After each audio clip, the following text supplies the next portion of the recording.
نون.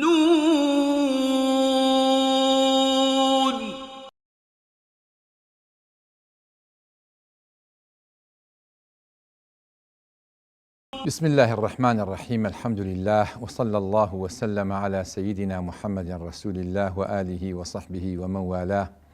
ربنا لك الحمد كما ينبغي لجلال وجهك ولعظيم سلطانك آمين. عزیزان و خۆشەویستان، سەلام و ڕەحمەتی خوای گەورە لە هەمووان بێ.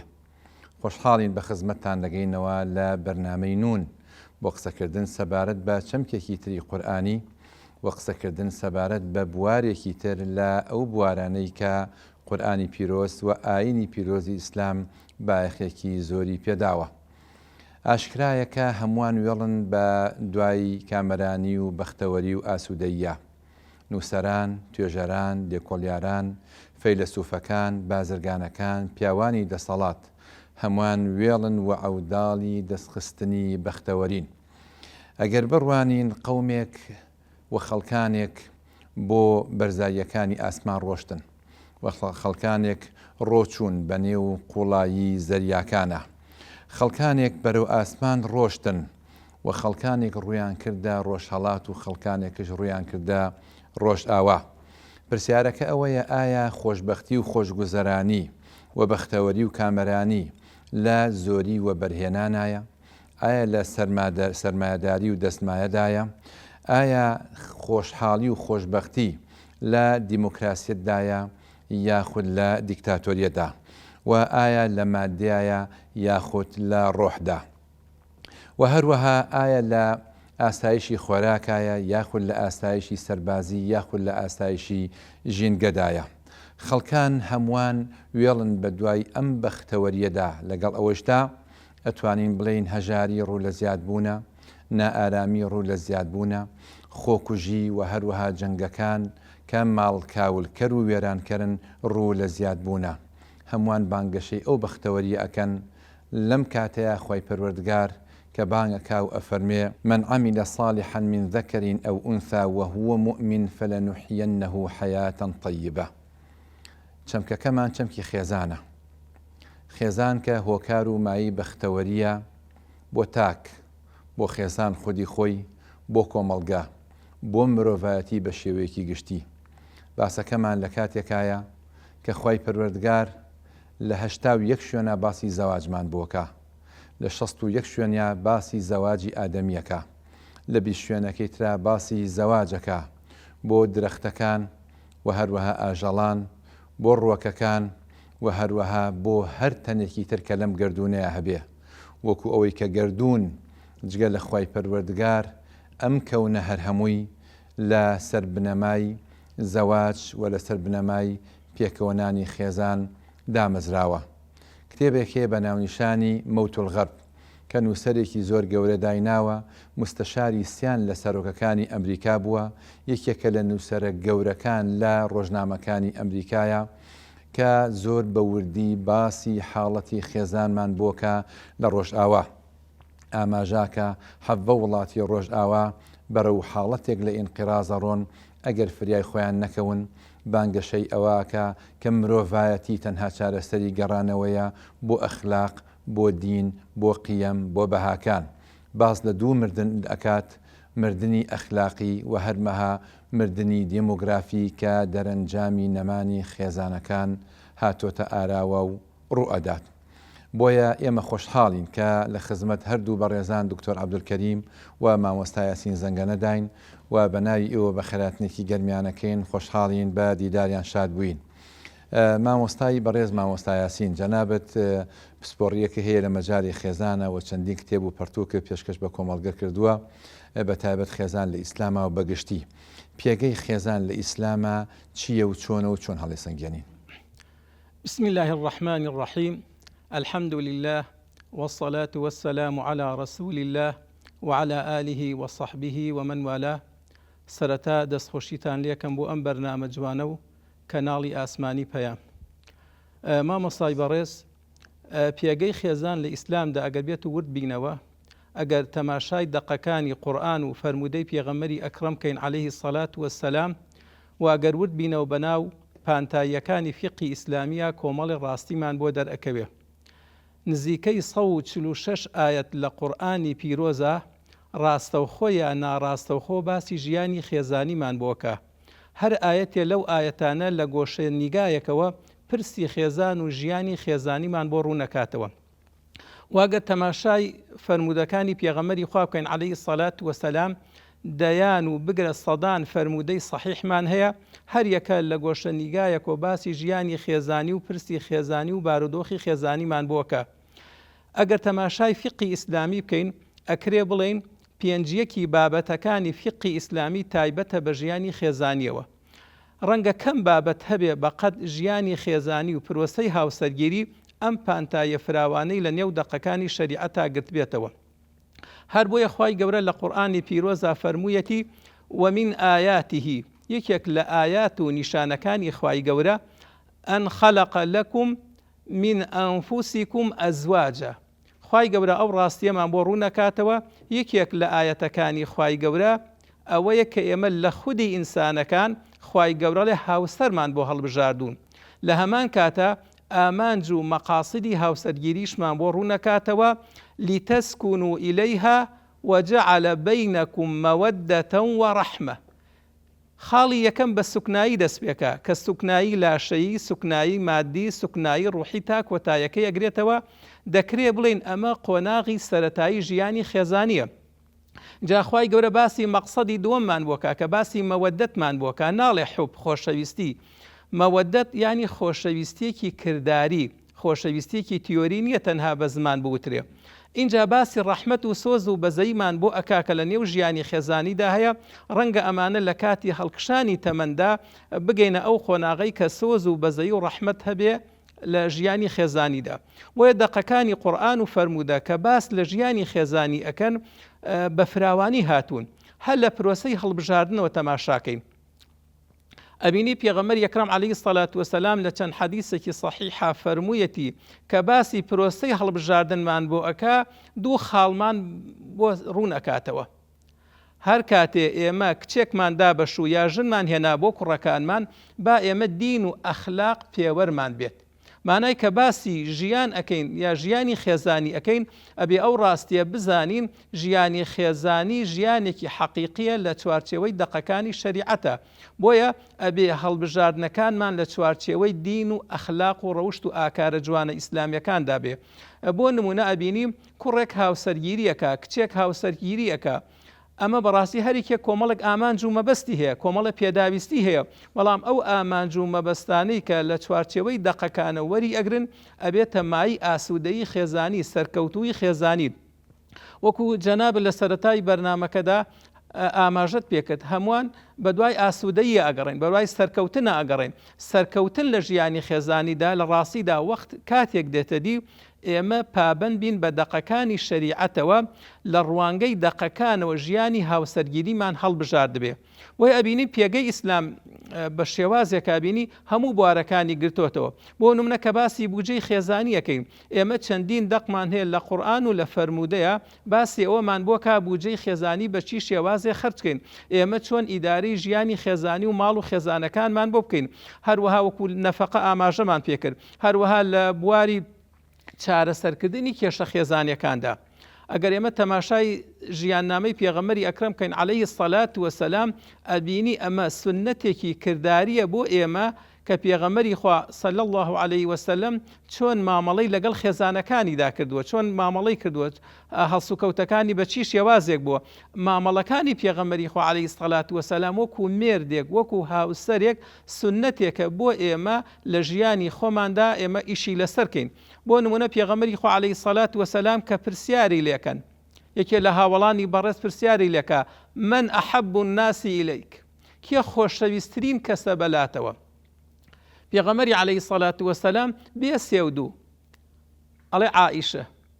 ئەو سەحابە بەڕێزە تەماشای واکە کە ئەم هاوڵە بەڕێزە لە جیهاد گەڕاوەتەوە، سەرکردەیەکی لێهاتوو بلیمەتی قۆناغەکەی خۆی بووە، تەسەوڕەکا بڵێت تۆ کەسێکی خۆشەویستی، زۆر خۆشەویستی بەلامەوە، بەڵام پێغەمبەری خوا عەلەیهی سەڵات وەسەلام خۆشەویستی خۆی بۆ هاوسەرەکەی دەرەبڕێ، ئەڵێ عائیشە. ومن الرجال، ئەی لە نێو پیاوانە کێ خۆشەویستترین کەسە بەلاتەوە؟ ئەڵێ ئەبوها، باوکی. اینجا عومەری کوڕی خەتاب و دوای ناوی چەند هاوڵێکی تر ئەهێنێ بۆیە بینی ئەم ژیانە عەمەلی ژیانی پێغەمبەری خوا عەلەیهی السەڵات وەسەلام چۆن مامەڵە و هەڵسوکەوتی کردووە لەگەڵ خێزانەکانیدا یان کێشەیەکی خێزانی ڕوبەڕووی بۆتەوە پێغەمبەری خوا عەلەیهی السەڵات وەسەلام وەکو مێردێک وەکو هاوسەرێک چۆن چارەسەری کردووە ئەمانە هەمووی بەڵگەی ئەوەن کە ئەم ئاینی پیرۆزی ئیسلامە بایەخێکی تایبەتی داوە بە ژیانی خێزانی لە هەموو ڕوانگەکانەوە. بەڵێ دەست خۆش مامۆستای بەڕێز وەکو هەر ئەو حەدیثەم بیرکەوتەوە کە پێغەمبەری خوا سەڵڵەهو عەلەیهی وسەلەم باسی خەدیجەیە خوا لێ ڕازی بێ فەرمێ ئینی ڕوزیقت حوبەها کەواتە حوب شتێکە لە خێزانە کاریگەریەکی زۆری هەیە و شیاوی ئەوەی ئینسان وتوێژی حەڵقەیەکی لەسەر پێشکەشکە ئینشاءالله. جەنابی دکتۆر عەبدولکەریم سەبارەت بە خێزان و پەروەردەی خێزانی و کاریگەری لەسەر ئاسایشی کۆمەڵگا چه ڕۆڵێکی هەیە و سەرنجی جەناب لەمڕۆوە؟ بەناوی خوای گەورە میهرەبان، سوپاس بۆ ئێوە، سوپاس بۆ کەناڵی پێم. مامۆستایەتین ئاماژەی پێدا، یعنی خێزان گرنگیەکی زۆر گەورەی هەیە لە ئاینی ئیسلامە، بۆگرە لەم ئاینە ئاسمانی کە پێیانوتە ئاینی ئاسمانی، یەکێک لە تایبەتمەندیەکانی ئەم ئاینانە و بە تایبەت ئاینی ئیسلام بایەخێکی لە ڕادە بەدەر بە مەسەلەی خێزان درراوە. پێغەمبەری خوا صلی الله علیه وسلم لەگەڵ ئەوە نەبووە کەس بێژن بمێنێ، بۆیە فەرموویەتی الزواج سنتي فمن رغب عن سنتي فليس مني، یا فەرموویەتی یا معشر الشباب من استطاع منكم الباءة فليتزوج. هەر ئەی گەنجەکان کێ توانای هەیە باژن بێنێ. عمر رضای خوای لێ بێ فەرموو لا يمنع من الزواج إلا عجز أو فجور، يعني ئەوەنە دژی سەڵتی بوون، يعني زۆر تەنات هەر مەسل من ئەمە کەمێ ئیزافێ بۆی مامۆستایەتین و دوای ئەمە سەر بابەتەکەی جەناب و ڕەبتن بێکەوە. عمەری کوڕی خەتاب فەرموو لا يمنع من الزواج إلا عجز أو فجور، يعني زۆر بەلایەنەوە شتێکی هین بووە. هەر بۆیە مەسلەی تعدد کە هین کراوە، تعددی الزواج با بڵێن تەشریع کراوە، ڕێگەی پێدرا، هەر بۆیە کە نە ئافرەت نە پیا بە سەڵتی نەمێنێتەوە. خۆزانی ینی سەری کۆمەڵگەی ئێمە بکە چەند ئافرەتی قارە هەیە، چەند ئافرەتی بێوەژن هەیە، چەند ئافرەتێ مەسلە حادسە ئینفالە چەند پیا ڕۆیشتووە، چەند ئافرەت ماوەتەوە لە شەڕەکان هەر پیاوە کوژرێ بە زۆری. زۆر مەطلبی بووە و بۆیە مەسلەی با بڵێن زۆر تەرکیزی لەسەر زەواج کردووە، بە میثاق الغەلیظ ناوی بردووە و زۆر یعنی یەکێکە لە با بڵێن هینە تایبەتمەندیەکانی ئەم ئاینی ئیسلام. و بۆچی لەبەرەوەی کە یعنی وەکو جەنابەت ئاماژەت پێدا، یعنی استقراری کۆمەڵگا، ئاسایشی کۆمەڵگا، ئەم شتانەمووی لەسەر لە خێزان و سەرچاوەگرێ. هەر ئینسانێک ئەمە ئەزان ئەوانەی کە هینە بەرەو تاوان هینەکەن، ئەوانەی کە بەرەو تاوان ئەچن، زۆرێک لەوانە ئیلا لە مناڵیان مشکلەیەکیانە بۆ لە ناو خێزانەکانیانە، یا مەسەلەن بینی باوک و دایکی خراپ بووە، یا مەسەلەن باوکی خراپ بووە لەگەڵ یا دایکی خراپ بووە لەگەڵ یا باوکی مەسەن لە دەستداوە یا دایکی لە دەستداوە. بۆیە یعنی هینکردنی یعنی بۆ دروستکردنی تاکێکی بەکەڵ بۆ کۆمەڵگا، تاکێکی هاوسەنگ غەمخۆر هاوسەنگ بەکەڵک بۆ کۆمەڵگا ئەبێ لە خێزانێکی هاوسەنگ و خێزانێکی ئاسوودە و خێزانێکی با بڵێن خێزانێکی تۆکمەوە پیا ببێت. خۆزانی هینی ساڵەکانی یەکەمی ئینسان حتا تەنات لەسکی دایکیشە، تەنات لەسکی دایکیشە مناڵ ئەحساس بە ناڕەحەتیەکان و ئارامیەکان و وینەکانی دایکێکات، گوێ لە دەنگی دایکێ بێت، بە تەوەتوراتی دایکی بەنفعالاتی دایکی متاسرە بێت. یعنی زۆر کەس ئێمە 5 ساڵ یەکەم جاگرنگی 5 ساڵ یەکەم لە ژیانی مناڵە، ئەمانە هەمووی خێزان دیاریەکات. چۆن بۆیە وتراوە مەسەلەن ڕۆڵی دایک زۆر باسکراوە، چونکە بەتایبەت ئەو چەند ساڵە یەکەم ڕۆڵی دایک تیا زۆر سەرەکیە. یعنی بەرهەمێنانی یا ئینتاجکردنی ئینسانی بەکەڵ، ئینسانی ئارام، ئینسانی هاوسەنگ لە هاوسکەوتیا، لە ئەخلاقیا، لە تێڕوانینە بۆ خەڵکی، ئەمانەمووی لە خێزانی ئاسوودەوە سەرچاو ئەگرێت. بۆیە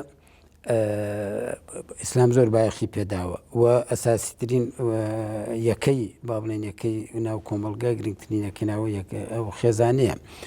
ئەوە ئێستاش بەشەریەت کە پشت لە خێزان هەڵەکە یعنی جەنابشان ئاماژەتان پێدا مەسەلەی نەخۆشیە نەفسیەکان و مەسەلەی خۆکوشتن و مەسئلەی قەلەقی نەفسی و ئەم گۆڕینی جنس و گۆڕینی یعنی هینی فترەتی ئینسان و گۆڕینی ئەم شتانە هەمووی نەتیجەوەیە کە ئەو ئینسانانە لە عایلەیەکی مستەقر و لە عایلەیەکی با بڵێن متوازن و هاوسەنگ و ئارامەوە بەرهەم نەهاتون. ئەگنا ئینسانێک لە عایلەیەکی ڕێکپێک و پەروەردەکرا و عایلەیەک خێزانێک کە پەیامی هەبێت، خێزانێک کە لە دنیا تێگەشت بێ،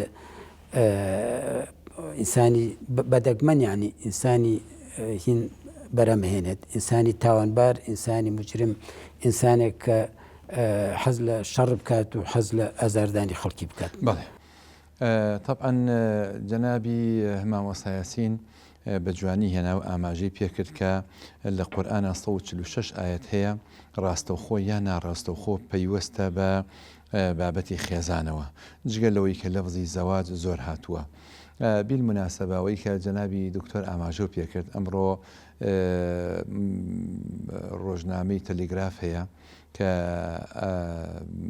رووسیا تودەی بڵاوی کردەوە، خوێنمەوە ئەمڕۆ، ئەڵێ لە ساڵی 1991 هەتا ئێستا لە هەرێمی کوردستان 11,000 ئافرەت بە ئینتیحار خۆیان کوشتووە. 11,000 دابەشی کە بەسەر ئەو 33 ساڵەیە بزانە هەر ساڵی چەند بەر هەرێمی کوردستانەکەوێ.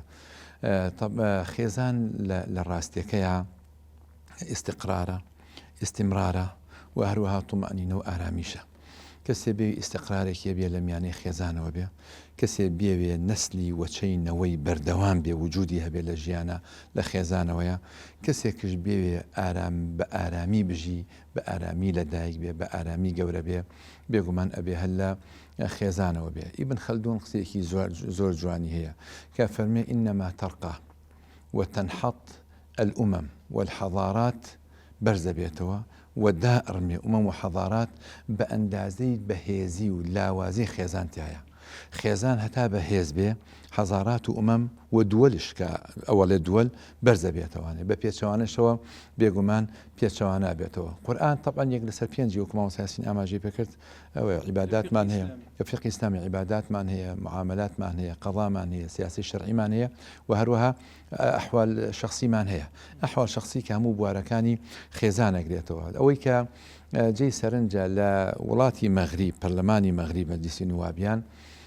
بڕیارێکیان دەرکرد لەو ساڵانی ڕابردووە، وتیان هەر قازیە خۆی ژنی نەبێ لە ئەحواڵی شخصی قسە بکات. بۆ ئەوی بە ئاگا بێ لەوەی کە بزانێت چۆن هەڵسوکەوتەکە لەگەڵ ئەو کەسانی کەوا لەگەڵ خێزانەکانە چۆن مامەڵاکە. زۆر گرنگە لە وڵاتانی خۆشمان ئەم لێکدانەوانەیان ببێ. بۆیە لە ئێستایا دژایەتێکی زۆر ئەکرێ. ئێمە بەرنامەیەکی ئینشاءڵڵا لەسەر ئەسبابی استێداف الئوستە بۆچی خێزان بە ئامانجە گیرێت. هۆکارەکەی چییە؟ کەمە هۆکارێکی زۆری لە پشتەوەی. ئافرەتێکەیە بە ناونیشانی کامیلیا دکتۆرەیەکە کامیلیا حلمی و ئەزانم ئۆتۆڕۆحەیەکی هەیە کە زۆر خەتەرناک بە خەتەرناکی باسی مەواثیقی دەولیەکە. المواثيق الدولية وأثرها في هدم الأسرة.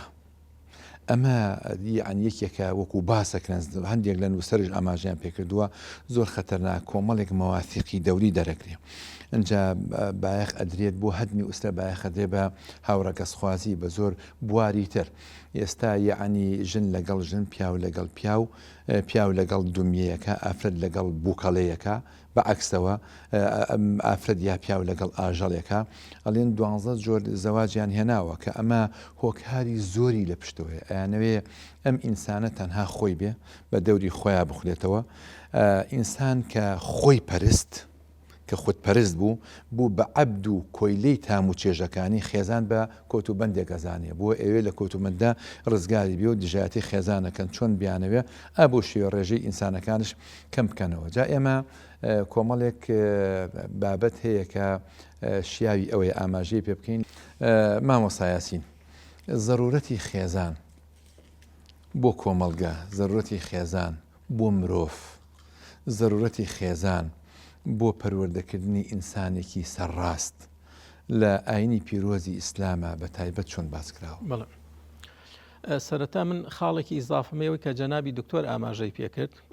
ئێمە کە باسی پرۆسەی پەروەردەی خێزانی ئەەکەین، لە ڕاستیە پەروەردەی خێزانی یا پەروەردەی منداڵ لە خێزانە لە کاتێکەوە دەست پێ دەکات کە کوڕێک بڕیارەدا ژیانی هاوسەرگیری پێک بێنێت. ئەم کوڕە بڕیاری داوە کێ بکا بە دایکی منداڵەکانی ئایندەی، کچێک بڕیاری داوە هاوسەرگیری بکە، ئەم کچە بڕیاری داوە کێ ئەکا بە باوکی منداڵەکانی. بۆیە بەڕاستی پرۆسەی پەروەردەکردن بۆی پرۆسەیەکی تەندروست بێ، بۆی پرۆسەیەک بێ سەرکەوتوو بێ، هەل لە هەنگاوی یەکەمەوە ئەبێ بزانی کێ ئەەکەی بە هاوسەری ژیانت. وەکو فەرمودەکەی پێغەمبەری خوا عەلەیهی سەڵات وەسەلام کە باسی پرۆسەی هاوسەرگیریمان بۆ ئەکا، خەڵکی کۆمەڵک ئامانجی هەیە لیجەمالیها لیمالیها لیحەسەبیها لیدینیها. بەڵام پێغەمبەری خوا عەلەیهی سەڵات وەسەلام فەرمووی فەظفر بذاتی الدینی تەریبەت یەداک. مانای ئایندارەکە دینەکە هەڵبژێرە کە باسی دینەکەین بە مانا فراوان و دروست و بەرفراوانیەکەی دین و ئەخلاق و ڕەوشتەکە بکە بە پێوەری یەکەم، بیکە بە چەقی مەبەست، ئەو کاتە تۆ لە ژیانی خێزانیدا سەرکەوتووە بی و ئەتوانی لە پرسی پەروەردەی خێزانی و پەروەردەی منداڵە سەرکەوتوو بی. لە هەمان کاتیشە ئەو کاتە ئەو ئامانجانەی کە خێزان هەیە دێتە دی. بۆ نمونە جەنابی باسی ضرورەتەکەی، یەکێک لە حاڵەتکان پرۆسەی هاوسەرگیری خۆی لە خۆیە وەڵامدانەوەی ضرورەتێکی فیتریە کە خوای گەورە لە ئینسانە دروستی کردووە بۆ ئەوەی وەچەکان و نەوەکان بەردەوام بن لە سەرزەویدا، سەرزەوی ئاوەدان کەنەوە. ئەمە بەچیە بێ؟ ئەمە بەڕاستی بە پرۆسەی هاوسەرگیری ئەبێ. بۆیە خوای گەورە حاڵەتی سۆزداری لە نێوان هەردوو ڕەگەزدا داناوە. ئەم دوو ڕەگەزە تەواوکەری یەکترین، بۆیە پێویستیان بەچیە؟ بۆی هاوسەرگیری بکەن، نەوە وەچە بخەنەوە، شارستانیەت بنیاد منێن. بۆیە ئەمڕۆ ئەبینی پیلانێکی زۆر گەورە هەیە لە ئاستی جیهانی و ناوخۆییدا بۆ ڕوخانی شکۆی خێزان. بۆیە ئەبینی هەر لەو میانەدەوە ئێستا کێشە خێزانیەکان لە وڵاتانی عەرەبیدا، لە عێراقا، لە هەرێمی کوردستانە هەندێک جار ئەگاتە 140-150 لە هەندێکی شوێن. ڕێژەی تەلاق گەشتووەتە ئاستێک، ئەمە ناتوانین بڵێن ئەمە دیاردەیە، بووەتە حاڵەتی قەیرانێکی گەورە، مەترسیەکی گەورە. وەکو دکتۆر ئاماژەی بە ئاسایشی کۆمەڵایەتیدا، ئەمە خەتەرێکی گەورەیە لەسەر ئاسایشی نیشتیمانی، ئاسایشی کۆمەڵایەتی، ئاسایشی نەتەوەکو ئایندە. بۆیە بەڕاستی بایەخدان بە خێزان و پێکێنانی ژیانی خێزانی لەو سۆنگە و شێوازەی کە قورئان و سونەت ئاماژەی پێکردووە، ئەمە زەمانێکە بۆ پاراستنی تاک، بۆ پاراستنی خێزان، بۆ پاراستنی کۆمەلگا لە هەڵوەشانەوە. چونکە هەر کاتێک ئێمە یەکەی خێزان تووشی شکست بوو، تووشی گرفت بوو، خۆ کۆمەلگا لە کۆمەڵە لە خێزانەکان پێکاتون. ئەو کاتە لە هەمان کاتە کۆمەلگاکەش، میلەتەکە، گەلەکە تووشی شکست و داڕوخان و گرفتی گەورە ئەبێتەوە. بۆیە بەڕاستی پێویستەکە ئێمە بایەخێکی تایبەت بین بە خێزان، چونکە ئەمە ضرورەتێکە بۆ تاک، بۆ خێزان، بۆ کۆمەلگا، بۆ میلەت و نەتەوە بەگشتی. دکتۆر عەبدولکەریم، ئاماژەت بە شتێکی زۆر گرنگ کرد جەنابەت. تەبعەن خێزان کە لاواز بوو یا پەرتەوازە بوو، تاکێک دێتە ئاراوە کە لەوانەیە بێ بەدڕنگدا، جاری وا هەیە لەوانەیە ناحەقشی نەبێت، چونکە پەروەردەکەی وا بوو، چی تیا چێنراوە، کۆمەڵگە ئەوەی لێ ئەدورێتەوە. لاوازبوونی خێزان، پەرتەوازەی خێزان وەک تاک، وەکو کۆمەلگە چ زەرەرێکی لێبینە لەم لاوازیە؟ خۆی گومانیتیان نیە. بزەرەکە ئێمە وەکو دیندارەگەر باسی بکەین، ممکنە خەڵکانێک کە گویان لە دین نەبێ زۆر هەستی پێ نەکەن. یەکێ لەو زەرەرە گەورانەی ئینسان ڕوو لە تێرکردنی ئارزوەکانێکە لە ڕێی حرامەوە.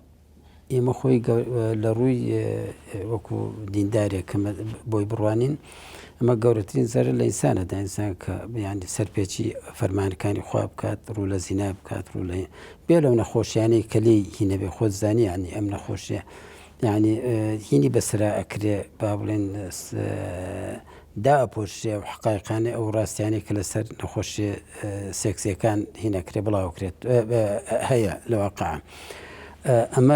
ئەمە یەکەم زەرەرە ینی کە ئینسان لێکات لە ڕۆشانەوەی خزان ئێمە بەنسبەت کوردو ئەگەر ملەتی کورد تەمەهینی باسی بکەین حەقمان نەبێ لە ملەتانی تر ئەو ملەتانی کە ژێر دەسەن و ئەمڕۆکە کە مەسئلەی ژمارە و ئەو شتانە گرنگی زۆری هەیە ئێمە لە وڵاتێکین لەسەر تەوافقی بنیاتنراون سیستمەکەی ژمارە زۆر گرنگە ژمارە گرنگە و ئەنتما گرنگە یعنی ئەو کەسانی کە پەروەردەیانەکە کە پێگەن لەو کۆمەلگا ینی هەست بە مەسئولیت بکەن هەست بە ئەنتما بکەن ئینسان ئەگەر هین وا پەروەردە بێت کە غەیری خۆی کەسی تر نەخوێنێتەوە گوێ بەشتی تر نێت گوێ بە هەندێک التزامات نەیە بەرامبەر بە خێزان و بەرامبەر بە خاکی و بەرامبەر با بڵێن ملەتی و بەرامبەر بە خزمانی کەسێکە یعنی وەختی گوێ لێ نابێ مثلەن ئێستا خۆمە بە ئاشکرا ئەبینینێمە ئەو قوربانی جاران ئەدرا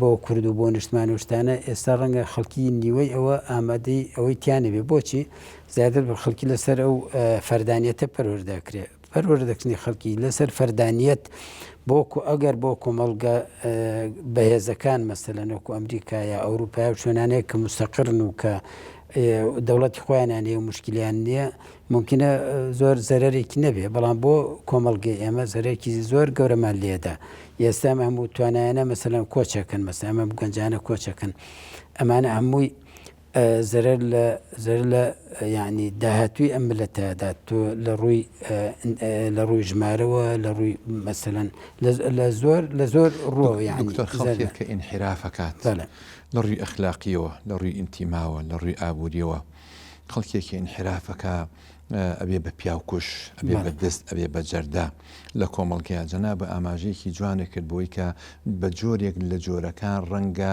سەقەتیەکی پەروەردە بوو بێ لە خێزانەکە یا خێزانی لە دەستدا بێ یا جیابوونێ کەوتوێتە سەر شەقام ئەمە هەمووی کاریگەری هەیە کە ئەمن و ئاستایشی کۆمەڵگە ئەشێوێنێ نایهێڵێ لەم ڕووەوە ئایا ئێمە ئەکرێ بۆ نمونە ئاماژە بۆ بکەین کە زەرورە لەسەر دەسەڵاتدار لەسەر لایەنی پەیوەندیدار کە بایەق بە خێزان بە وی مامۆسایاسین ئاماژەی پێکرد زۆری ڕێژەی تەلاق کە ئەمە تەنها ژن و پیاوەکە نابنە زەحیە بەڵکو ئەو منداڵانە ئەبنە زەحیە و گرفت ئەبنە بارێکی زۆر گەورە بەسەرم کۆمەڵگە بە تاکیدیان خۆی بەرپرسانی ملت ینی دەسەڵاتداران ئەگەر لە ئاستێکی بەرزانە بن لە ڕووی ڕۆشنبیری و لە ڕووی ئەحساس بە مەسئولیت و ینی دەرک بە مەترسی زۆر شت ناکەن لەسەر ملەتەکەی خۆیان یعنی تۆ نابێ مەسەلەن سەیری تەتەوری کۆمەڵگەکانی ئەوروپا بکەی چی بەسەرا دێت وەکوتم یعنی ممکنە لەوێ زەرەرێکی نەبێ بۆ ملەتانە بەس بۆ ملەتی ئێمە زەرەری زۆرە لە واقع هەڵوەشانی خێزان و لاوازبوونی ئینتما بۆ خێزان و بۆ نیشتمان بۆ شتانە لە وڵاتی ئێمە زەرەرێکی زۆر زۆریە بێت یعنی خوا سوبحانه وتعالى کە زینای حرام کردووە کە مەسەلەن ئەم ممارسە جنسیە ئەوانەی کە ئاماژەت پێدا کە ئەمڕۆکە لە غەربە ڕێگەی پێدرێت یعنی من لەو باڕام هەر ئەو وڵاتە غەربیانە ڕۆژاویانە ئەگەر بێت وەزعان و وڵاتی ئێمە بێت لەو باڕام ڕێگە نەدەن ئەو شتین بەخۆستە خۆوردەورە کەوتنەتە سکاڵاکردن لە وەزعی خۆیان یعنی نەبوونی زەواج نەبوونی مناڵ وەچەخستنەوە مناڵخستنەوە بۆتە کێشەیەک بۆیان بەس من لەگەڵ ئەوشا سەیرم لێ دیانەوە چی دەستێکەوە لە مرۆڤاتی وا بەرەو هەڵدێر و بەرەو ئەم بەرەو ئەم کارساتە ئەبات بۆ منە دکتۆر کێفێری بەکارهێنانی مادی هۆشبەرە بێ کێفێری شەرابخۆریە بێ یعنی ئەمە هەمووی جۆرێکە لە ئینحراف لە وڵاتانی شەرقا هەیە لە وڵاتانی ئەوروپا هەیە کە ئەم منداڵانە بێگومان بەبێ خێزان وایان لە شەقام پەروەردەی کردوون ئینتیمان نەماوە بۆ خێزان هیچ کەسێ هێندەی خێزان بۆ کۆرپۆچ گەرخۆشی خۆی دڵسۆز نییە نەجام کە لە دەستیدا تاواکەتە سەر شەقام و بەتەکی دەمانە هەموو یانەمە جەناب ئاماژەت پێدا ڕووکردن لە مادەی هۆشبەر ڕووکردن لە تاوان ڕووکردن لە حتا بۆ یعنی ئەمان هەمووی لە ئەنجامی پەروەردەیەکی سەقەتەوە کە و ئینسانە لەسەری پەروەردەوە کرێ باخنەدانی خێزانە بەو کەسە تێنەگەشتنی خێزانە لە پەیامەکەیان لە گرنگی پەروەردە لە گری ئەمانە هەمووی ڕنگدانەوەی ئەو سەقەتیان کە لە سیستمی پەروەردە هەیە کە لە بنیاتنانی خێزانە هەیە ئەمڕۆکە ینی ئەگەر هین بێت بەداخۆ ینی لەسەر ئاستی با بڵین دەسەڵاتداران لەسەر ئاستی حکوومەت ینی ئینسان سەیری لێت بۆ بایەخ بەم ینی بۆچی ئاوڕێکی جدی لە مەسلەیە نادەنەوە بۆچی تایبەتمەندێتی ملەتی خۆمان و تایبەتمەندێتی ئەم قۆناغە و ئەم ئینانە لەبەر چاو ناگرن بۆچی ئەیانەوێ قاڵبی ئامادەکراو لە وڵاتانی ترەوە بێنن یعنی بۆچی ئیجابیاتی ئەم ئاینە ینی یەکێ لە ئیجابیاتی گەورەترین ئیجابیاتی ئەم ئاینە لە مەسلەی تۆکمەی خێزانە باەخدانە بە خێزان بۆچی ینی دژایەتی ئاینەکرێ بۆیە دژایەتی ئەم خێزانەکرێ یعنی بۆچی هانی ئافرەتە درێ کە بە قسەی دایک باوک نەکات بۆچی هانی من لە شوێنەکە با بڵێن لە مۆتەمەرەکە ئامادە بووم هەندێ شانۆگەریان بە مناڵەکان ئەکرد بەلامەوە سیر بوو یعنی مناڵەکان هین لەسەرەوە هین کرابوون کە دایک باوک حەقیان بەسەریانەوە نەبێ بە ئازاد من لە بڕیاردانی خۆیانە بە یعنی لاوازکردنی هینی ئەنتمای خێزانی لاوازکردنی پەیوەندی خێزانەکان ئەمانە نەزم لە بەرژۆندی ملەتی خۆمانانەیە بە هیچ شێوەیەک لە بەرژۆندی مرۆڤایەتیانە بە هیچ شێوەیەک و بەڵام بە تایبەتتر لە بەرژۆندی ملەتی ئەمانیە دەستە خۆش مامۆستا یاسین ئاینی پیرۆزی ئیسلام چۆتە وردەکاری و تەفاسیل لە زۆر شتە بێگومان ئەگەر دیقەت بین یەک ئاەت باسی دەستنوێژەکە یاخود لە یەک ئاەتا باسی تەیەمومەکە هەندێشت هەیە لە یەک ئاەتە نەزەریەکیە لە قورئانە نەزەری حجوم ئەوەیە خۆی پەروەردگار چ شتێ بەلایەوە زۆر گرنگ بێ لە بەرژەوەندی مرۆڤ بێت کە مرۆڤ سەنتەرە لە ئیسلامە باسی ئەو شتەمان زۆر بووەکات یەکێک لەوانە مەسئلەی خێزانە کە ئاماژەی پێکرا لە 140 ئەوەندە ئاەتا خۆی گەورە باسیەکە ئەم ئاەتانە چۆتە وردەکاری و تەفاسیلی بابەتی خێزانەوە یەک بە یەکی بایەخی پیاوە تا چەندە سەرنجە هەیە جەناب لەسەر ئەم وردەکاریە کە ئیسلام بە ئامانجی گرتووە لە بایەخدان بە خێزاندا وڵا سەرەتا من ئیزافەیەکم هەیە بۆ وتەکەی جەنابی دکتۆر دیارە ئەمڕۆکە باسی خێزان و کێشەی خێزانی ئەەکەین یا باسی ئەو پیلانە گەورە ئەەکەین کە ئەمڕۆ ڕوبەڕووی خێزان بۆ تۆ لە ئاستی جیهانیدا و ئەو پیلانانی کە ئەمڕۆ لە ئاستی نێودەوڵەتی و هەرێمایەتیە هەیە دژ بە خێزان و ئەمە هەرێمی کوردستان و عێراقیشی گرتوتەوە لە ڕاستی ئەمە پێویستی بە چارەسەری بنەڕەتی هەیە لێرەدا ئەمە کۆمەڵی ئەرکمان هەیە حکوومەت کۆمەڵی ئەرکی هەیە کە لە ڕێگای کۆمەڵی یاسا و ڕێساوە بایەخ بە خێزان و پرسی خێزان و ئاسانکاری لە ژیانی خێزانیدا بکات و کۆمەکی مادی و معنەوی هەبێ بۆ خێزانەکان و نەچێتە ژێر ڕکێفی هەژمونی دەرەکیەوە ئەمە یەکێکە لە خاڵەکان کە دەوڵەت ڕۆڵی خۆی ببینێ وەکو دەوڵەت چونکە ئەگەر خێزانەکان ڕوخان یعنی دەوڵەت و شارستانیش ئەڕوخێ هەژمونی فشاری دەرەکیش هەیە بەڵێ فشاری لە ڕووی ئابووریەوە لە ڕووی سیاسی و کۆمەڵی هەژمونی دەرەکی ئاشکراشە کۆمەڵە یاسا و ڕێسای خۆیان ئەکەن بە مەرج بەسەر دەوڵەتێکی دیاریکراودا ئەڵێ ئەگەر ئەم یاسا و ڕێسایانە بەو شێوازە جێبەجێکەن ئێمە لە ڕووی داراییەوە لە ڕووی سیاسیەوە لە بواری بازرگانیەوە هاوکارتانەبی ئەم هەژمونە بەڵام ئەو دەوڵەتانەی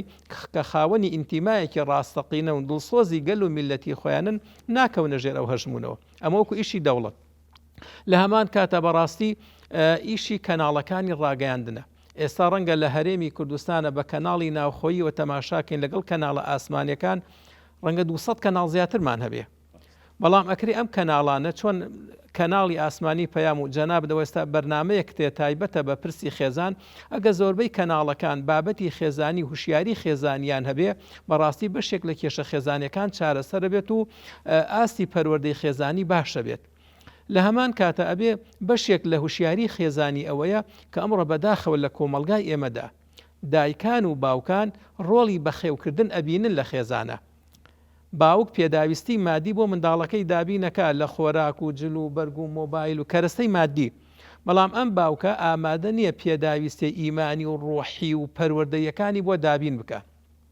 ئێمە لە واقعی ڕۆژانەدا ئەبینین ئەگەر خولێکی پەروەردەی هەبێ، خولێکی هوشیاری هەبێ، باوکەکە ئامادە نیە لە مانگێکە 20,000 دینار بۆ منداڵەکەی سەرفکە، بەڵام لە جلوبەرگ و پێداویستە مادیەکانی پارێکی زۆری بۆ سەرفەکە.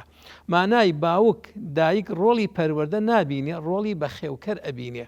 ئەم دوو ڕۆڵە زۆر جیاوازە کە پێویستە دایکان و باوکان بەڕاستی هوشیار بن، بزانن پەروەردە و بەخێوکردن دوشتی جیاوازە، چونکە نەک هەر مرۆڤەکان.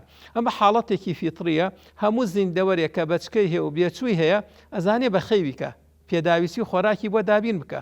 بەڵام ئەوەی کە پەروەردێ ئیشی سەرەکی دایک و باوکە بێ بزانێ کە سەروەتی ئەم دایک و باوکە، ئامانجی ئەم دایک و باوکە، ئایندەی ئەم دایک و باوکە بریتە لە نەوەیەکی ساڵحان و چاک و پاک پێشکەشی کۆمەلگاکەی بکە. بۆیە بەڕاستی ئەرکی خێزان، ئەرکی ڕێکخراوەکانی مەدەنی، حیزب و لایەنەکان، کەناڵەکانی ڕاگەیاندن، ئەرکی حکوومەت بە پلەی یەکەم ئەتوانێت ئەم ئەرکانە هەموو تەواوکەری یەکتری بن بە مەبەستی خزمەتکردنی خێزان لە کۆمەلگا و گەشەکردنی ژیانی خێزانی و ڕوبەڕووبوونەوەی ئەو کێشە و قەیران و گرفتانەی کە ڕوو ئەکاتە مەسەڵەن ژیانی خێزانیدا.